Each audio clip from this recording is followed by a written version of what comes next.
हमने सिंपल क्या कहा, मॉड्यूल्स बेसिकली मतलब क्या होता है, when you're dividing a large or a complex problem into small parts।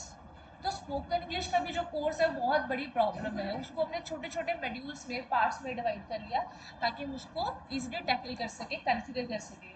वही मॉड्यूल्स प्रोग्रामिंग में भी होते हैं। जो मर्जी प्रोग्रामिंग पढ़ो, डज नॉट मैटर, जो कंसेप्ट तुम्हें कराएंगे सिर्फ लिखने का तरीका चेंज होगा। Only the difference content is the syntax.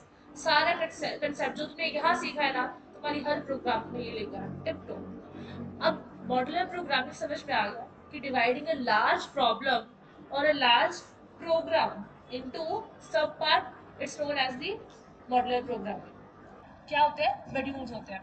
हमने कहा कि मॉड्यूलर प्रोग्रामिंग समझ में आ गया कि क्या होते हैं, छोटे छोटे मॉड्यूल्स होते हैं। अब मॉड्यूल्स मतलब क्या होता है, पार्ट्स होता है। ठीक है जी। अब ये जो कंसेप्ट है ना, कोई ऐसा लॉजिक नहीं है जो आपको मॉड्यूलर प्रोग्रामिंग दे। कोई कीवर्ड नहीं है मॉड्यूलर प्रोग्रामिंग जैसा, कोई कीवर्ड नहीं है मॉड्यूल जैसा, कोई कीवर्ड नहीं है। एक्चुअली अगर मॉड्यूलर प्रोग्रामिंग को प्रैक्टिकली इम्प्लीमेंट करना हो, यू कैन यूज फंक्शंस। बात समझ में आई। डॉक्यूमेंट डॉट राइट, जितने मर्जी बार यूज करो डॉक्यूमेंट डॉट राइट को, कोई पाबंदी थोड़ी ना है कि बस एक बार यूज करना है, दो बार यूज करना है और there is some limited criteria for this ना।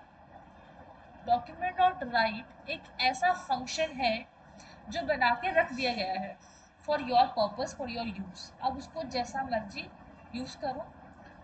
ठीक, सिंपल सा लॉजिक, एक छोटी सी एग्जांपल करके बताती हूँ डॉ मैनिपुलेशन के साथ। जैसे सपोज मेरे पास यहाँ पे मैंने लिखा H1, उसके अंदर कुछ नहीं लिखा हुआ, और इसको मैं एक आईडी दे देती हूँ कि अभी हमने सिर्फ आईडी सीखी है। इसको मैं आईडी दे देती हूँ MK। ठीक, और यहाँ पे मैं इसको स्क्रिप्ट टैग लगा दूंगी और मॉड्यूलर, सॉरी ये फंक्शंस था, फंक्शंस मॉड्यूलर डॉट जेएस। और फिर मैं यहाँ पे लिखना चाहूँगी कि मैं एक वेरिएबल बना रही हूँ, लेट H1 या फिर heading, head is equals to एक second, document dot get element by उसकी आईडी, और आईडी के अंदर क्या देंगे, उसकी आईडी का नाम देंगे। तो यहाँ से H1 की जो वैल्यू है, या जो H1 है कहाँ पे आ जाएगा, हेड के अंदर आ जाएगा। अगर मैं यहाँ पे लिख दूँ head dot inner HTML is equals to hi return through JS,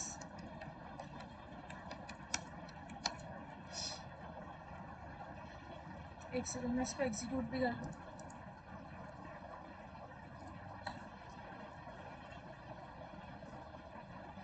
तो चलेगा। अगर मुझे इसी के द्वारा कलर भी करना हो तो वो भी कर सकते हो। जैसे मैंने आपको बताया था डॉक्यूमेंट डॉट राइट के अंदर भी आप पूरा कलर दे सकते हो, पूरा H1 दे सकते हो, यहाँ पे भी कर सकते हो। क्या लिखना होगा, डॉट एट्रीब्यूट यूज करो स्टाइल। अगर सपोज कलर लिखना है तो कलर दोष के अंदर कौन सा कलर देना, सपोज रेड। अब ये शायद कुछ एरर ना दे मुझे, ठीक है चल गया रेड। अगर मुझे इसी का बैकग्राउंड कलर देना होगा तो थोड़ा कंसेप्ट अलग होगा, head dot style dot background colour. ये आ रहा है, आप सीएसएस में लिखते हो बैकग्राउंड हाइफन कलर। यहाँ पे कौन सा चीज यूज हो रहा है, कैमल केस। पढ़ा नहीं है तुम लोगों ने, तो यहाँ पे कैमल केस यूज हो रहा है। उसको मैं अगर कलर दे दूं यहाँ पे ग्रीन, तो ये काम ऐसे होगा। बात समझ में आई, इजी था। मैंने कहा कि व्हाट इफ कि ये पर्टिकुलर चीज, ये जो पर्टिकुलर 4 लाइंस ऑफ कोड है, मुझे रिपीट करनी है जावास्क्रिप्ट के अंदर फॉर 100 to 12 टैग्स। जब आप डॉट सीएसएस के अंदर काम करते हो तो कभी लिमिट थी आपके पास, कोई लिमिट नहीं थी स्टाइलिंग करने की। वट एवर यू थिंक आप उसको इम्प्लीमेंट करते थे, कोई लिमिट थी नहीं, कभी करवाई नहीं वो आपको लिमिट, क्योंकि होती नहीं है। वही अगर मुझे जावास्क्रिप्ट के अंदर करनी हो, बिकॉज जावास्क्रिप्ट के द्वारा क्या कर रहे हैं, वर्किंग डालने की कोशिश कर रहे हैं, तो वर्किंग कोई लिमिट नहीं है। बस समझ में आई। कहते वही अगर इम्प्लीमेंट आपको जेएस के थ्रू करना होगा तो फिर आप लिमिटेड रह जाओगे। इसको इम्प्लीमेंट करने के लिए कहते हैं कि एक काम करो, इन सारे कोड को ना एक फंक्शन के अंदर बना के रख लो। काश कितना अच्छा वो चीज हो, यहाँ पे एक बटन हो, सिंपल सा H1 हो, बटन के ऊपर क्लिक करो और H1 जो है इस कलर में ट्रांसफर हो जाए। No, that is a working. तो वो जो वर्किंग वाला पार्ट है वो हमें इसके अंदर इंक्लूड करना है। अब वो जो काम है कि बटन के ऊपर क्लिक हो तो वो चीज चले, they are all are event. इसको बोला जाता है इवेंट। पढ़ेंगे एक एक करके सब चीजों को पढ़ेंगे, फिलहाल सिर्फ समझो। ये कहते हैं जितना number of line of code होता है ना एक मॉड्यूल में बना के रखो, उस मॉड्यूल को जितने बार यूज करना है करो, जहां पे यूज करना है करो। बात समझ में आई? वो मॉड्यूल्स अब हम बनाने लगे हैं। मैं फिलहाल इसको हटा दूंगी बिकॉज इसकी जरूरत नहीं है।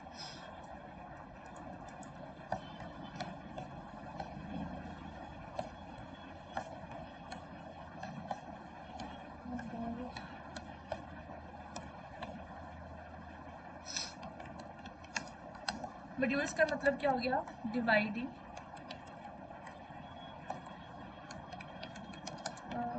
लार्ज प्रोग्राम और प्रॉब्लम इनटू सब पार्ट्स। ठीक है, सब पार्ट्स में जब उसको डिवाइड किया जाता है तो वो एक मॉड्यूल है। एंड ईच सब part is called a module. तो हर एक सब पार्ट क्या होता है? उसका एक मॉड्यूल होता है। और ये जो मॉड्यूलर प्रोग्रामिंग है, कुछ रॉन्ग,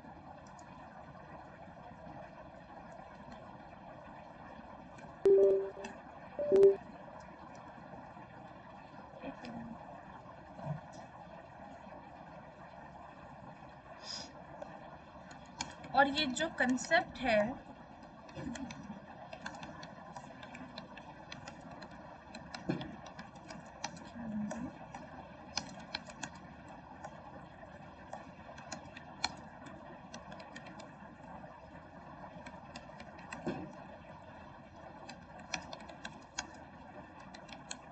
फंक्शंस।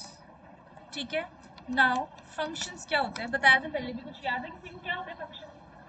जो पहले प्रोग्रामिंग पढ़ के आए वो बता दो। पहले से पहले किसी ने कोई प्रोग्रामिंग लैंग्वेज पढ़ी है? सी, सी प्लस प्लस, जावा वगैरह? नहीं? तो फंक्शन बेसिकली क्या होता है? ब्लॉक ऑफ कोड होते हैं that can be called multiple time from different parts of the program. क्या होते हैं? ब्लॉक ऑफ कोड होते हैं। इसके अंदर ब्लॉक ऑफ कोड मतलब क्या है? आपने लाइन स्टेटमेंट्स डाली हुई है, कमांड्स डाल के रखी होती है। बात समझ में आई? ये होता है इसके अंदर फंक्शन। इसका सिंटेक्स क्या होगा? आपको फंक्शन बनाने के लिए फंक्शन का कीवर्ड यूज करना होगा। उसके बाद आपको यहाँ पे फंक्शन का नाम डालना पड़ेगा। फिर वहाँ पे उसकी पैरामीटर की लिस्ट डालनी होगी। समझाएंगे क्या होती है पैरामीटर्स की लिस्ट। और यहाँ पे क्या होगी? फंक्शन की बॉडी होगी। Now let's divide everything into several parts. ठीक है, सर इसका एक स्क्रीनशॉट ले लेते हैं।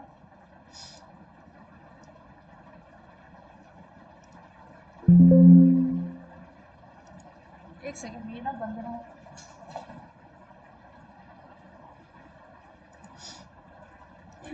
अच्छा, इस पार्ट में तुम्हें ये समझ में आ रहा है कि पहली चीज क्या लिखी हुई है? ये एक पूरी लाइन है, ये वाली। इसको बोला जाता है फंक्शन डिक्लेरेशन। ये जो पूरी लाइन है, बड़े ध्यान से सुनना, ये लेक्चर बार बार रिपीट नहीं होते। इसको बोला जाता है फंक्शन डिक्लेरेशन। डिक्लेरेशन से तुम्हें बहुत अच्छे से समझ में आता है कि डिक्लेरेशन का मतलब क्या होता है। फंक्शन बना रहा है तो पहली बार उसको डिक्लेयर तो करना पड़ेगा ना कि ये फंक्शन बना रहे हैं। तो ये होता है फंक्शन डिक्लेरेशन। अब उसके अंदर ये एक पार्ट है, ये वाला, इसको बोला जाता है फंक्शन बॉडी। ये जो पूरा पार्ट था फंक्शन बॉडी, मैंने यहाँ पे लिख भी दिया हुआ है। अब ये दो पार्ट्स हो गए, तीसरा एक और होता है। अगर मैं यहाँ पे फंक्शन का नाम लिख दूं, फंक्शन के बाहर फंक्शन का नाम लिख दूं, तो उसको बोला जाता है फंक्शन कॉल। बताएंगे क्यों यूज होता है। तो अगर यहाँ पे मैं सिंप्लीफाई करूं कि जो भी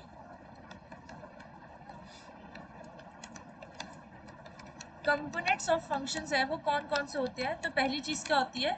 फंक्शन की डिक्लेरेशन, देन फंक्शन की बॉडी, और तीसरा होगा यहाँ पे फंक्शन कॉल। सबको ये तीनों पार्ट समझ में आए? ये क्या था? फंक्शन की डिक्लेरेशन, फंक्शन की बॉडी, और फंक्शन की बॉडी जहां पे भी खत्म होती है उसके बाद जहां पे भी मैं फंक्शन का जो नाम है उसको लिख दूं तो क्या हो जाएगी, इसको बोला जाएगा फंक्शन कॉल। ठीक, अब एक एक पार्ट को समझते हैं। फंक्शन का डिक्लेरेशन का मतलब है सबसे पहले जब आप फंक्शन को बनाते हो इसके अंदर क्या चीज इंक्लूड है। फंक्शन क्या है इसके अंदर, उसका कीवर्ड है, ये भी हमें समझ में आ गया। उसके बाद क्या है, फंक्शन का नाम है, तो फंक्शन का जो नाम है वो है आइडेंटिफायर। ठीक है, तो जिसके वो पुरानी चीजें आती हैं उसको ये समझ में आएगा क्या आइडेंटिफायर है क्या कीवर्ड है। आइडेंटिफायर मतलब जो मर्जी आप फंक्शन का नाम दे सकते हैं, वो आपकी चॉइस है। And the next is the function parameter. Parameter list. अब पैरामीटर लिस्ट का मतलब क्या होता है? देखो पैरामीटर्स क्या होते हैं कि आप किस पैमाने पे या किस on the basis of what coordinates कि आप किसी चीज को ट्रू फॉल्स बोलते हो। ठीक है जी, अगर आप जैसे एक सिचुएशन मान के चलो, for a specific task you are measuring the height. अब मैं क्या कर रही हूँ, मुझे एक टास्क चाहिए, मैं कह रही हूँ इस टास्क को कंप्लीट करने के लिए ना कोई 6 फीट लॉन्ग कोई ना कोई इंसान चाहिए। 6 फीट लॉन्ग के लिए मतलब 6 feet is the criteria, the height criteria for that, और वो 6 फीट के लिए have to measure all of your heights. ठीक है, तो वो जो 6 फीट था दैट वाज द पैरामीटर। उस पैरामीटर को अगर तुम मीट करोगे then you will fit to the criteria, otherwise you don't. तो इसमें इफ एल्स कंसेप्ट हो गया, बात समझ में आ गई, तो दिमाग काम किया।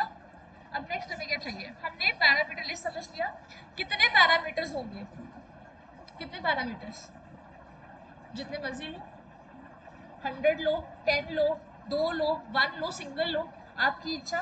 और वो पैरामीटर क्या है, वैर लेट और कॉस्ट के साथ बने आपने जो वेरिएबल बनाए थे, वेरिएबल्स आर दी पैरामीटर्स। बात समझ में आई? नेक्स्ट कंसेप्ट, अब पैरामीटर समझ में आ गया, अब फंक्शन की बॉडी समझते हैं। फंक्शन की बॉडी क्या होती है, सेट ऑफ कमांड्स ही है। अब फंक्शन कॉल क्या होता है, देखो पहली चीज आपसे ये गलती होगी आगे चल के, आप फंक्शन बनाए जा रहे हो, प्रोड्यूस बनाई जा रही हो, बेटा प्रोड्यूस यूज नहीं कर रहे। When you want to use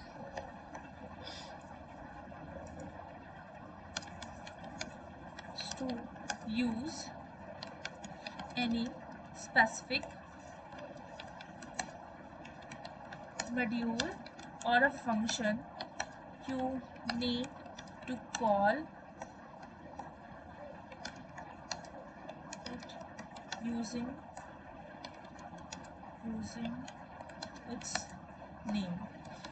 अगर आपने कोई फंक्शन बनाया और अगर आप चाहते हो उसको यूज करना, तो बेटा जी उसको कॉल करना ही पड़ेगा चाहे कुछ भी।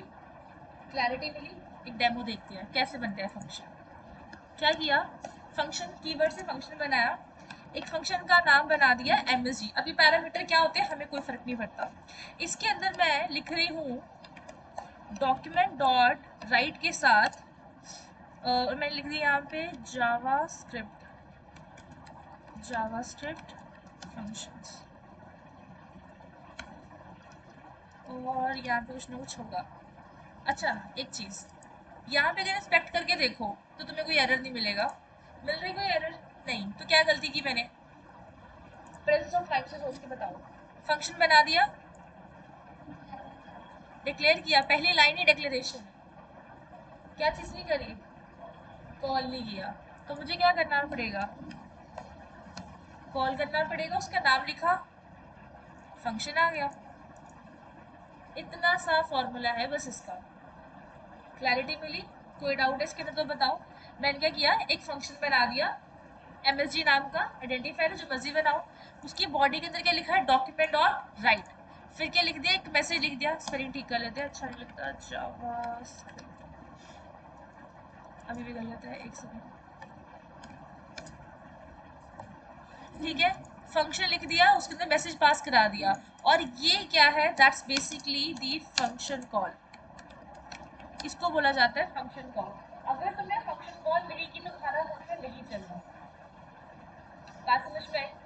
कोई डाउट है तो प्लीज बताओ, एनीवन, नो वन। एक एक्सपेरिमेंट और करते हैं जो एक्चुअली हमारे लिस्टर्स का था। जो मॉड्यूल्स होते हैं ना, अगर हम और डेप्थ में समझें, मॉड्यूल्स को बोला जाता है they are execute on base of some event. ये एक तरीके के इवेंट्स होते हैं। फंक्शन क्या है? एक इवेंट होता है। कौन सा इवेंट? मैं लिख देती हूँ पहले, ये वाला इवेंट। ठीक है जी। और इवेंट तभी एग्जीक्यूट होते हैं जब उनको सुनने वाला कोई ना कोई एलिमेंट हो। तो इवेंट को सुनने वाले को बोला जाता है इवेंट लिसनर्स। ठीक। इवेंट लिसनर्स कैसे होते हैं? फॉर एग्जाम्पल मैंने कहा बटन के ऊपर अगर क्लिक किया जाए, बटन को सबमिट किया जाए, बटन को प्ले किया जाए, तो इवेंट्स एग्जीक्यूट होते हैं, तो फंक्शंस एग्जीक्यूट होते हैं। अगर आपको प्रोग्रामिंग में जाना है तो उसको मॉड्यूल बोलो। अगर आपको जावास्क्रिप्ट पे रहना है तो फंक्शंस को क्या बोलोगे? इवेंट्स बोलोगे। और फंक्शंस कब एग्जीक्यूट होंगे? जब इनको इवेंट लिसनर्स के द्वारा कॉल किया जाएगा। जब इनको इवेंट लिसनर्स के द्वारा कॉल किया जाएगा। बात समझ में आई? करके देखते हैं होता भी है कि नहीं, करके देखते हैं।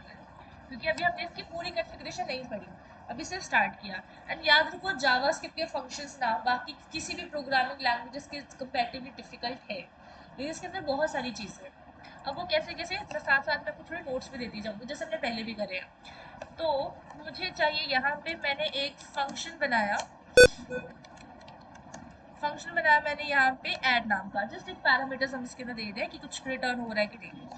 ऐड नाम का फंक्शन मैंने यहाँ पे बनाया और मैंने यहाँ पे किया कि लेट, इसी के अंदर मैं लिखूंगी a इज इक्वल्स टू, मैंने लिखा 10, b इज इक्वल्स मैंने लिखा 20, और एक काम करेंगे दैट सम कर दो इसको इज टू b, और मैं रिटर्न कर रही हूँ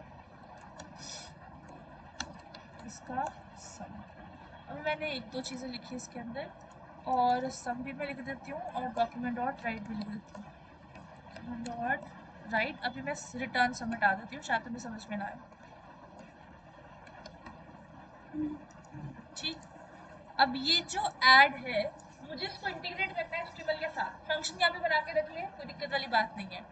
यहाँ पे हम क्या करेंगे, हम एक बटन बनाएंगे, इसको हटा दो, और एक बनाएंगे हम, स्क्रिप्ट के ऊपर बनाना है, बटन बनाएंगे और उस बटन को लिखेंगे on click, sorry on click आएगा। ऑन क्लिक मतलब जब उसके ऊपर कोई क्लिक करेगा। याद रखना, जितने भी इवेंट लिसनर्स होते हैं सभी स्टार्ट ऑन कीवर्ड ऑन के साथ होते हैं। फॉर एग्जांपल मैंने यहाँ पे लिखा ऑन, तो जितनी भी लिस्ट आई वो सारे इवेंट लिसनर्स हैं, सारे इवेंट लिसनर्स हैं। कुछ इसके अंदर डिफिकल्ट नहीं है, ये जो जो भी ऑन से शुरू हो रहे हैं ना, सारे इवेंट लिसनर्स हैं। मुझे क्या चाहिए? On click. मैंने कहा जब ऑन क्लिक हो तो जो फंक्शन ऐड है ना वो चल जाएगा, और मैं यहाँ पे बटन के अंदर लिख देती हूँ क्लिक। अभी सिर्फ देखना है कि चल रहा है कि नहीं, उसके डिसाइड बाद में करेंगे। क्लिक किया, 30 आ गया। Now this is just a small part of a working. ये वर्किंग थी लेकिन बहुत छोटी वर्किंग थी। साथ में ये भी चेक करो कि क्या कोई एरर आ रहा है कि नहीं। एरर नहीं आ रहा, अब मैं कह सकती हूँ कि ये सक्सेसफुल प्रोग्राम है। अगर काम चल रहा है दूसरी साइड पे सिर्फ एरर्स ही आई जा रहे हैं, फिर उसका फायदा कोई नहीं है। बिकॉज इससे क्या होगा, आपके लैपटॉप पे चल रहा है ये प्रोग्राम, दूसरे दूसरे को दोगे ना उसके लैपटॉप पे नहीं चलेगा। बात समझ में आई? तो इसको मैं फिलहाल के लिए हटा देती हूँ, 30 इसको रहने देती हूँ। अब ये चला कैसे? सबसे पहले क्या चीज चलेगी? Dot HTML. डॉट एचटीएमएल के अंदर क्या लिखा हुआ है? बटन। बटन के ऊपर क्या लगा हुआ है? Event listener. कौन सा? ऐड नाम का। अगर मैं ये चीज ना लगाऊं, नहीं चला कुछ भी। क्लिक करके देखते हैं कंसोल पे क्या है, कोई एरर आ रहा है? नहीं। दोबारा रीलोड करते हैं, क्लिक करके देखते हैं, बेसिकली काम क्लिक पे चलना था। एरर वाला यहाँ पे कोई पार्ट था ही नहीं, बिकॉज आपने कोई सिंटेक्स नहीं गलत लिखा, आपने कोई वैल्यू गलत नहीं लिखी, आपने कोई स्ट्रिंग का इंटीजर नहीं किया, इंटीजर का फ्लोट नहीं किया, आपने क्या नहीं किया, सिर्फ एक ब्रैकेट नहीं लगाई। विच मीन्स दिक्कत आपकी कहाँ पे थी? एचटीएमएल के अंदर। आपकी जो जावास्क्रिप्ट की फाइल है ये तो पूरी क्लीन है, इसमें तो गलती थी ही नहीं, तो कंसोल पे चेक करने का फायदा नहीं है। जब आपने HTML और JS को इंटीग्रेट यानी कि दोनों को कंबाइन करके काम किया होता है, तो पहले नंबर पे चेक करो कि क्या मेरे इंस्पेक्ट में कोई दिक्कत तो नहीं है। अगर इंस्पेक्ट में करके कंसोल पे दिक्कत है तो ढूंढने कहाँ पे जाना है, .js फाइल पे ढूंढना है, क्या उसमें कोई एरर तो नहीं है, मैंने कुछ गलती तो नहीं करी, वो बताएगा, मैंने आपको निकाल के बताया गलतियाँ कैसे निकलती हैं। सेकेंडली, अगर आपको समझ में आ गई नहीं यार मेरा काम चल तो नहीं रहा, then you have to check your .html file, क्या मैंने उधर तो नहीं कोई गड़बड़ करी। This is how you suppose to check all the files in case of some any error. बात समझ में आई कि कब क्या चेकिंग करना है, इससे आपका टाइम बचेगा। और जब आप इसको प्रैक्टिस करते जाओगे फिर तो आपकी वैसे भी स्पीड बहुत फास्ट हो जाएगी, आपको पता भी नहीं चलेगा। अब मेरे पास क्या था, बटन चला ऑन क्लिक, तो यहाँ पे मैंने क्या किया, ऐड कर दिया। आपको मैंने ये चीज़ बहुत बार पहले भी समझाई है, जिस भी कीवर्ड, कोई भी वर्ड हो, नॉट इवन कीवर्ड, कोई भी अगर आइडेंटिफायर हो जिसके भी आगे अगर ये दो ब्रैकेट्स लगी है, तो बिना सोचे समझे एक ही चीज़ समझिए कि वो एक फंक्शन है। ये भी एक फंक्शन था।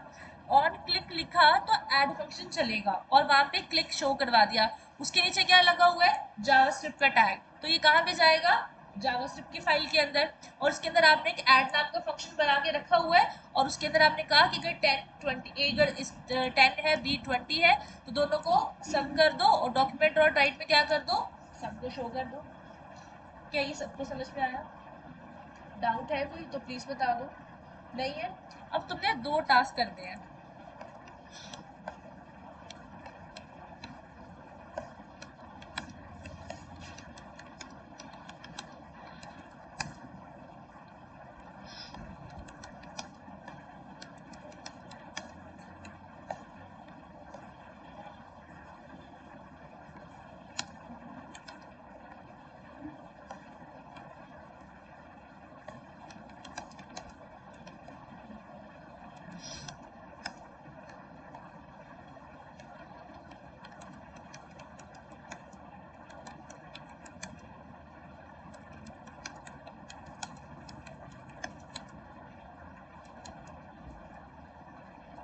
अब ध्यान से सुनो, बड़े ध्यान से सुनो। ये तुम्हारी असाइनमेंट है, दो असाइनमेंट, ठीक है। पहला टारगेट क्या है, इनमें से सबने एक एक असाइनमेंट करनी है, जो मर्जी चूज कर लो, इसलिए दो दी है। तुम्हें जो आसान लगती है पहले हम इजी पोर्शन की तरफ जाएंगे। तुम्हें जो इजी लग रही है पहले एक असाइनमेंट चूज कर लो, उससे मुझे एक प्रोजेक्ट बना के दिखा दो, ये वाला बस एक प्रोग्राम करके मुझे दिखा दो। और जिससे एक प्रोग्राम हो जाए फिर वो दूसरा भी पकड़ लियो। पहले सबकी प्रेफरेंस क्या है, एक प्रोग्राम बनाना है, दो दिए ना। पहले में क्या है, एचटीएमएल कलर चेंज करना है। मैं यहाँ पे, हाँ, change HTML colour using JavaScript, जैसे मैंने भी करके बताया था ना, दो पार्ट्स में था ना, तुमने दोनों को कंबाइन कर देना। पहली वो चीज़ है। सेकंड, तुमने पासवर्ड चेक करना है। पासवर्ड चेक करने का हाफ पार्ट, हाफ से ज़्यादा हम ऑलरेडी कर चुके हैं, तुमने सिर्फ उसको एचटीएमएल में डालना है। ठीक है जी। इन दोनों को करके देखो क्या होगा, वहां से भी पासवर्ड लोगे, यहाँ से भी पासवर्ड लोगे, और शो कहाँ पे कराओगे, .html पे। डॉक्यूमेंट डॉट राइट तुम्हें पता है, इनर एचटीएमएल तुम्हें पता है, हर चीज तुम्हें करनी आ गई है। अब सिर्फ और सिर्फ डिपेंड पड़ रहा है तुम्हारे काम करने में। अगर तुम ध्यान दो, तुम्हारी प्रैक्टिस कम हो रही है जितनी की होनी चाहिए, आइदर बिकॉज ऑफ हॉलीडेज और योर पर्सनल हॉलीडेज। ठीक है जी, तुम्हारी प्रैक्टिस कम हो रही है। अब जिसको अपनी प्रैक्टिस ज़्यादा अच्छे से इंक्रीज करनी है, आई सजेस्ट इन दोनों प्रोग्राम्स को करो। पहले दोनों में से कुछ एक चूज कर लो, जहां पे तुमसे काम नहीं हो रहा, विच मीन्स तुम्हारी कंसेप्ट वीक है। बात समझ में आई? बिकॉज आफ्टर 3 हॉलीडेज एकदम से स्टार्टअप करना डिफिकल्ट हो जाएगा, अगर मैंने इससे ज़्यादा एडवांस टॉपिक उठा दिए फिर नहीं समझ में आनी और वेब डेवलपमेंट रह जाएगी ऐसे ही। ठीक है जी, तो प्लीज़ इसको काम शुरू कर दो।